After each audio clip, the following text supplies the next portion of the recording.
रहे हैं। अब केंद्रीय मंत्री राजमार्ग और परिवहन मंत्री नितिन गडकरी का काम ही देख लीजिए। वो कहते हैं ना कि किसी भी देश का विकास उसकी सड़कों पर दिखता है। बस कुछ ऐसा ही काम कर रहे हैं नितिन गडकरी। उनके काम को देखते हुए लोगों उन्होंने एक बार फिर नितिन रोडकरी कहना शुरू कर दिया है। तो आज की इस वीडियो में हम इसी पर बात करेंगे कि गडकरी ने कैसे इन 8 सालों में सड़कों का कायाकल्प किया, अब कैसे हाईवेज और एक्सप्रेसवे का जाल बिछाकर हर किसी को हैरान किया। ये समझने के लिए आपको कई साल पीछे जाना होगा। ये बात है 1995 की। गडकरी उस वक्त 38 साल के थे। महाराष्ट्र की शिवसेना भाजपा गठबंधन सरकार में लोक निर्माण मंत्री बनाए गए थे। आपको जानकर हैरानी होगी कि महज 4 साल के कार्यकाल में उन्होंने झंडे गाड़ दिए, महाराष्ट्र में सड़कों और फ्लाईओवर्स का जाल तक बिछा दिया। सिर्फ 2 साल के अंदर अंदर उन्होंने मुंबई पुणे एक्सप्रेसवे का निर्माण पूरा किया और हर किसी को तालियां बजाने पर मजबूर कर दिया। इतना ही नहीं, गडकरी ने रिमोट एरिया के 35,756 गांवों को ऑन वेदर रोड से लिंक कर दिया, जहां पर आजादी के बाद से कभी सड़कें नहीं बनी थी। अगर मुंबई की बात करें तो वहां पर उन्होंने 55 छोटे बड़े फ्लाईओवर बनवा डाले। सड़कों को लेकर नितिन गडकरी के इस जुनून को देखकर शिवसेना संस्थापक बाला साहब ठाकरे भी दंग रह गए थे। उस वक्त ठाकरे ने ही गडकरी को रोडकरी नाम दिया था, तो वहीं कुछ लोगों ने उन्हें फ्लाईओवर मिनिस्टर कहकर पुकारना शुरू कर दिया था। उनके कार्यकाल में 10 लाख करोड़ की लागत से 51,000 किलोमीटर की सड़कों का जाल बिछाने का काम चल रहा है। नितिन गडकरी की सबसे बड़ी खासियत यह है कि वो विदेशों में जाकर उनकी टेक्नोलॉजी की एक एक जानकारी जुटाते हैं और फिर उसे भारत में अप्लाई करते हैं। गडकरी के साथ काम कर चुके गोपाल कृष्ण अग्रवाल बताते हैं, मैं एक बार उनके साथ जर्मनी गया था। तब वो बायोफ्यूल से जुड़ी एक कंपनी में पहुंचे थे। 2 से 3 दिन तक वो कंपनी में लगातार जाकर एक एक जानकारी जुटा रहे थे। मैं उनकी स्टाइल का कायल हो गया था। इस इंटरव्यू में नितिन गडकरी ने खुद बताया कि पीएम मोदी ने उनसे पूछा था कि आपको कौन सा मंत्रालय चाहिए।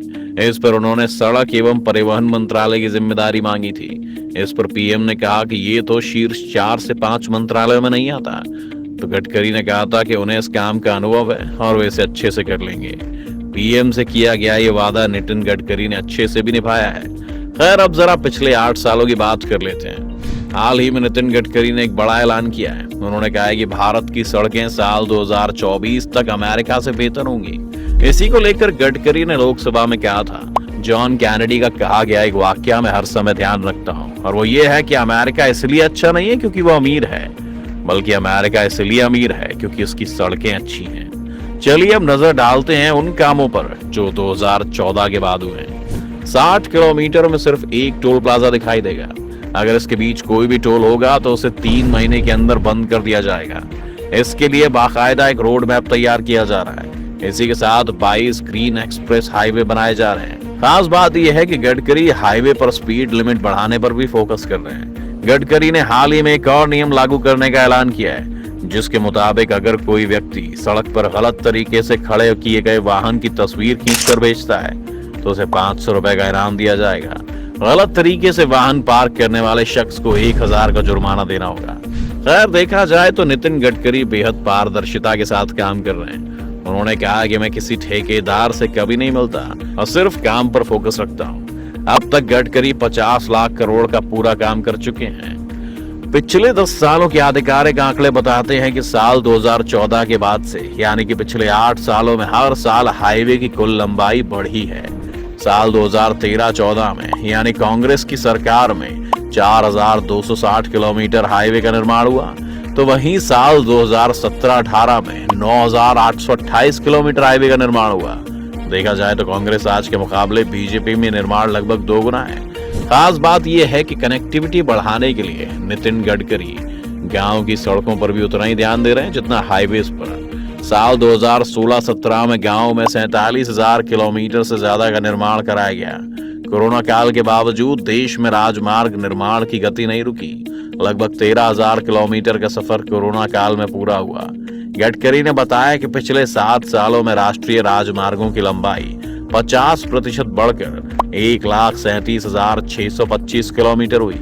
यह आंकड़ा तो साल 2021 का है। इसी से आप अंदाजा लगा सकते हैं कि कितनी तेजी से बढ़ रहा है। नितिन गडकरी अब तक कई हाईवेज और एक्सप्रेसवेज बना चुके हैं। हाल ही में तैयार हुआ दिल्ली मेरठ एक्सप्रेसवे भी इसी का बेहतरीन उदाहरण है। एक वक्त था जब मेरठ से निकले लोग दिल्ली पहुंचने के लिए 3 से 4 घंटे लगा दिया करते थे।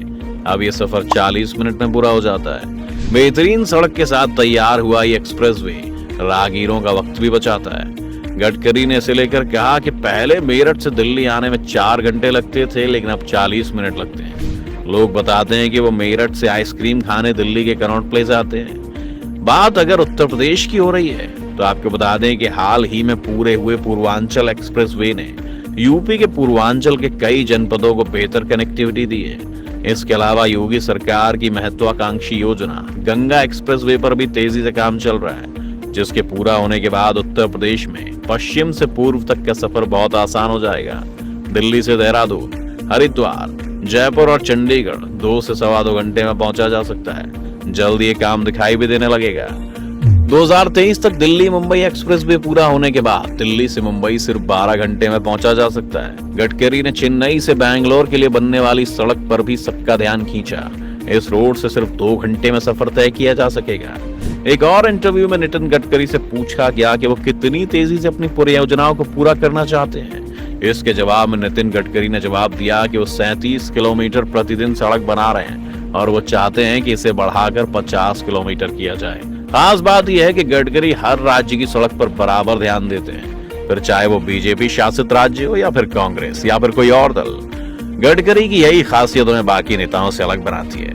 गडकरी ने कुछ वक्त पहले कहा था कि राजधानी दिल्ली में प्रदूषण की समस्या से निपटने और सड़क के ढांचे को मजबूत करने के लिए 62,000 करोड़ रुपए की परियोजनाओं पर काम चल रहा है। वैसे सिर्फ सड़क पर ही नहीं बल्कि सड़क पर चलने वाले वाहनों पर भी गडकरी खूब ध्यान दे रहे हैं। कुछ वक्त पहले तक उन्होंने ये 2 टूक कह दिया था कि जल्द ही वो यात्रियों को हवा में चलने वाली बस का सफर कराएंगे। जाहिर है उड़ने वाली बस लोगों की कल्पना से कोसों दूर थी, लेकिन गडकरी ने इस पर अभी से काम करना शुरू कर दिया है। इसको लेकर फर्स्ट